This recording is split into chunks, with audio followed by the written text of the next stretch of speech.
And this is Patricia, and I am traveling for history. We can see there are two buildings here. Perhaps it's hard to see the other one. Let me go ahead and pan in for you on that one.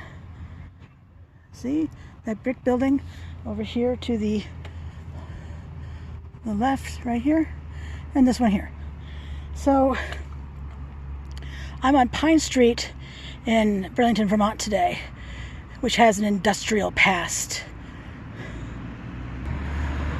So Pine Street's industrial past is along Pine Street, certainly. My gosh, from here, really north. So it says, and let me pan in for, oh, it's already panned all the way. It says 500 Pine, Jackson Terrace. So these are Jackson Terrace's apartments. But these two buildings started life completely differently. Started as the Queen City Tulatex Corporation, which was a car seat padding manufacturer in 1941. That's a little later than the history I usually show you. Now, I'm going to be quoting from a uvm.edu historic preservation article.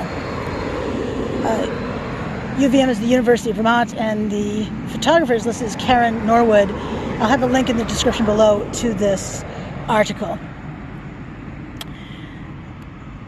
Quote, no doubt wishing to capitalize on the burgeoning car manufacturing business using his experience in fibers, the industrious Thomas Unsworth, then the current president of EB and AC Whiting Brush Fibre Company, founded the business and had the factory built just south of the Whiting Company's storage buildings on Pine Street, below Howard Street. The main building was constructed long and narrow, and that's the brick portion over here. I can't pan in, can I? Oh, yes, I can. So the brick portion over there, that's the part they're talking about, or she's talking about.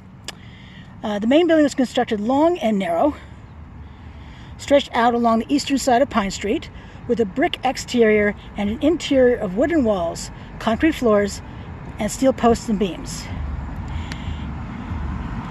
Here to the north, a little farther north,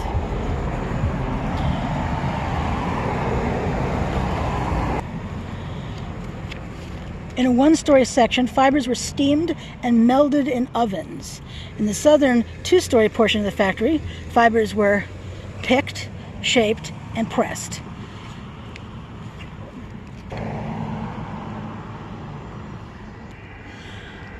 Attached to this, on the southern elevation, in the center, was a series of small rooms, one for collecting dust fibers, and another was the boiler room, where the company derived its power. Just south of the main building, connected by a short passageway, was an iron-clad two-story wooden storage building for the car seat pads, and that's this portion that's right in front of us here. The car seat pads produced at the factory were made out of tula istle, a hard plant fiber imported from Mexico. Layers of the fibers were pressed together, and this lightweight cushioning material was dubbed, quote-unquote, Tulatex. Unsworth remained manager of the company until his death in 1950, and then his son Raymond took over of both this place and the Whiting Fibre Company and Tulatex. He presided until 1954, and then one of his brothers, named Herbert, took over briefly. Under the Unsworth family leadership, the plant constructed a number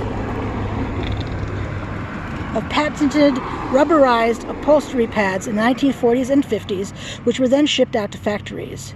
Initially, production was confined to car seats, but by the early 1950s, it seems Tulatex was producing cushions for furniture as well as for cars. For instance, in 1953, the company invented, quote-unquote, tula pad, a cushioning for lawn furniture, mattresses, and upholstery, which was made of Mexican cactus fibers sprayed with rubber latex. It was supposedly half as heavy as other furniture pads. As evidenced with the tula pad fibers, fiber materials were imported to the factory from all over and then processed for various uses. Upwards of 50 layers, that's a 50 layers of various fibers were laid down on a wooden plinth between pieces of fabric. A heavy metal weight was then pressed down on the fibers, compressing them down in size. The fibers were then wrapped up in the fabric and finally prepared for shipment to companies across the United States, which would thereafter take the pads and use them in vehicles and furniture. The Unsworth family sold the company by the mid-1950s to John A. Moreland, who changed the company's name to the Tulatex Corporation in 1958. Moreland expanded the company's capabilities to manufacturing a whole range of rubberized upholstery pads, particularly concentrating on mattress pads for the furniture and bedding industry. Tulatex at this time imported fibers from all over, including Ceylon, Haiti, Africa, Brazil, and Mexico, and then produced the pads at their Burlington factory. Reportedly, by September of 1959, Tulatex had produced enough of their lightweight mattress padding to create 3 million mattresses across the United States and had become a quote-unquote national standard in the industry. By 1960, the company had added a large steel warehouse building to the south where hemp products were stored. However, despite some successes, Tulatex by late 1960 was in a great deal of financial trouble. Certainly due to its extensive liabilities, by the end of 1961, the company was fully out of business on Pine Street and the factory went vacant. The vacancy was quickly filled by the wholesale grocery division of the S.R. Sager Corporation that moved into the factory by 1962.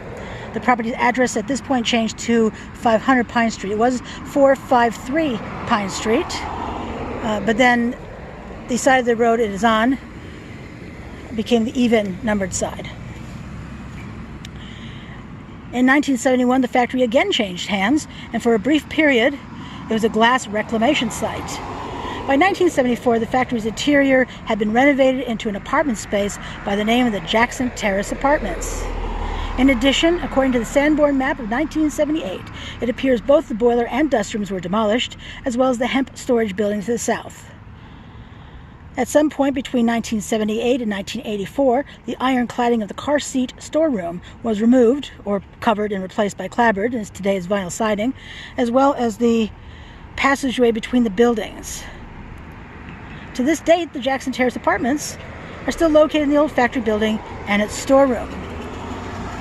I just love how industrial buildings are reused. Rather than torn down, let's just reuse them. So I'm going to walk a little bit. Not really going to talk much. Well, we'll see. I have a lot to say, obviously, always. But I want you to see the brick part of this place because it's interesting. And don't we like interesting things? I can answer that quite easily. Yes. I find beauty in the unusual. I suspect you do too if you're watching this video. Perhaps even cheering that this building wasn't torn down. And here we are coming up to it. Sun is setting.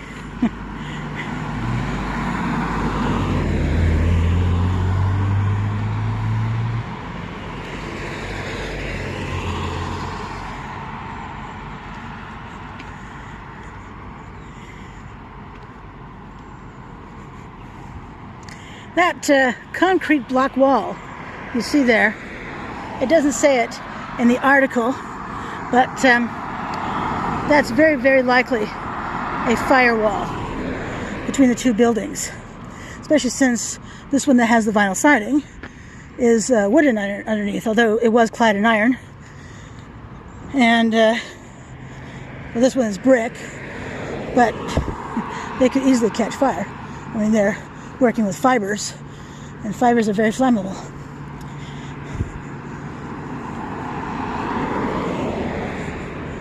And it's this way, I can show you the passageway between the two buildings.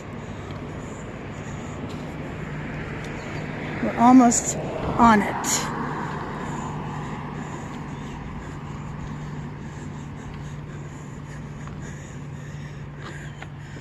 There's the passageway. See, the buildings do not connect. And you see this building goes on for a ways. You should probably note there's no curb cut out right there. So it's not a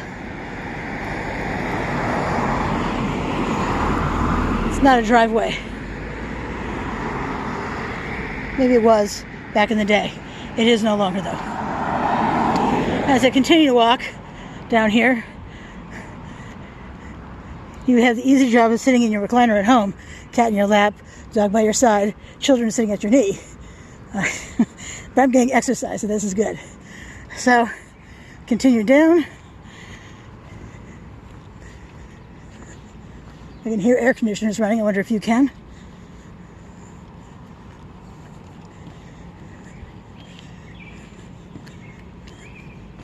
Stretches quite a ways. This building is south of the Maltex Building. I did talk about the Maltex Building in another video, so I will put the link in the description below as well. And as I continue to walk along, and the building just keeps going and going and going. I do notice, just barely noticed, I don't know if you can tell, that portion that's sticking up right there in the center, that's also a cinder block wall, and so is that right there. I'm guessing that they are fire retardant walls, fire breaks.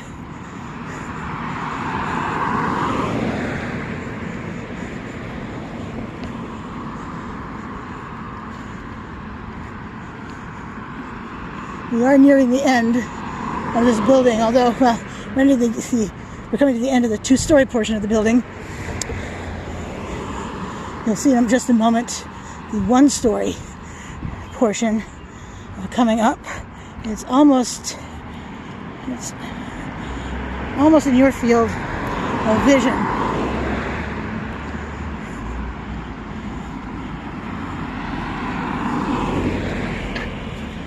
Is, come on, there you go. You can see that. This side, 2 stories, that side, 1 story.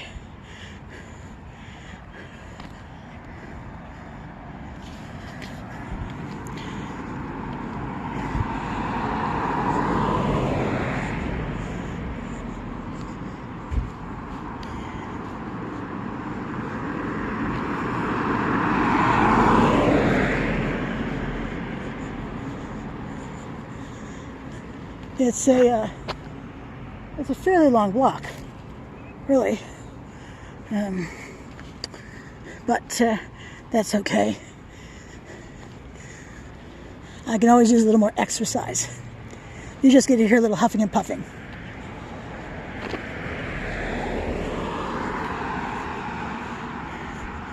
I know it's a little hard to see. It's a little dark because the sun is. Yeah, the sun will be totally down in just a few more minutes, 5 or 6 minutes. 8:41 p.m. tonight.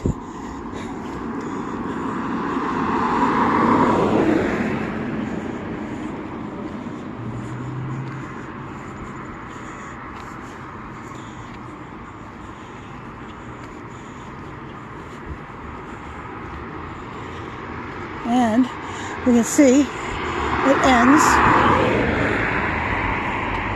right there where the driveway is the end of that building right there. And see a hallway there. That speck of light you see in the center right there. That is a hallway. And that's the best I can do on this side of the street. I'm standing on the street, across the street from it, to take in the whole building.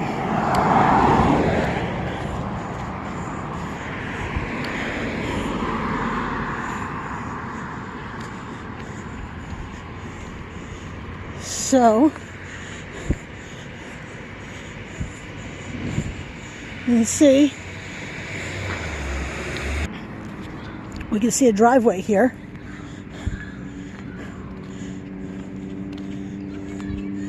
And I'm going to be crossing the street. Pine Street is so busy. It doesn't even matter what time of the day or evening I'm here, and it's just busy. But I'm going to cross the street and show you something nifty. This section of railroad track is a vestige of Pine Street railroad tracks. There was a portion that went across the street, so we could go across the street to the Maltex Building. But I did find a whole bunch of tracks, much more tracking than I expected to find, because I thought it was torn up years ago. So this would have been used to offload the fibers and then to load the Tulatex products. This building in front of us, well, that's another video for another time. So, thank you so much for coming with me this evening. Really appreciate it. My name is Patricia. I am traveling for history. And I shall see you in the next one. Bye.